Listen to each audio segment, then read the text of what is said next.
Abidi Igbo. Abidi Igbo. Igbo alphabet. Welcome to another episode of Imo Asusu Igbo.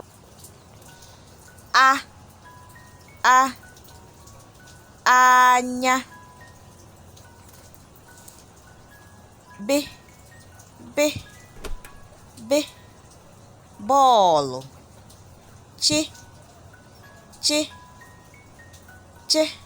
Cheta.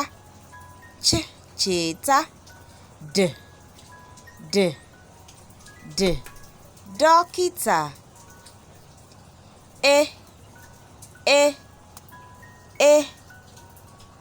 Ehi.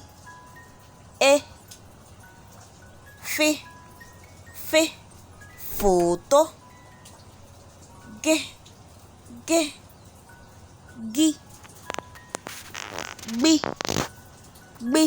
Gbanye.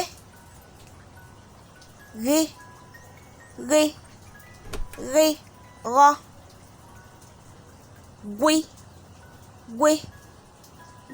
Gwu. Hair tie.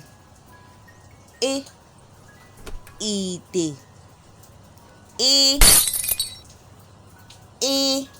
Iwa. Ji.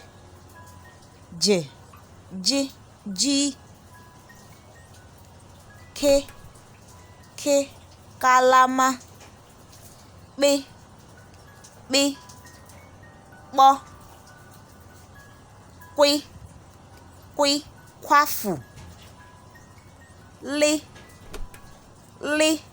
Larị. Mmadụ. Ncha. Ṅụọ. Nwa.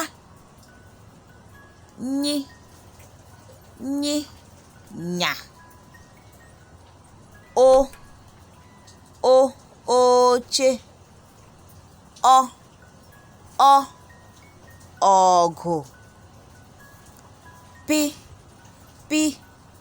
Pa. Ra.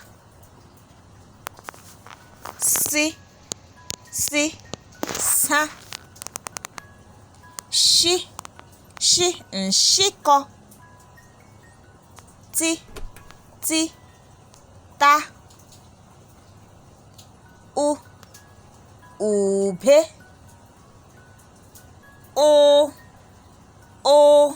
Ụgbọ. Votu.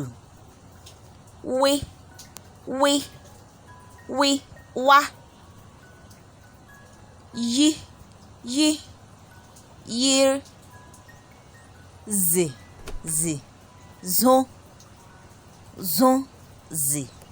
Now the Igbo alphabets are A, B, C, D, E, F, G, B, R, G, H, I, O, P, R, C, Sh, T, O, V, W, Y, Z. If you can successfully say these letters, then you are good to go. Congratulations.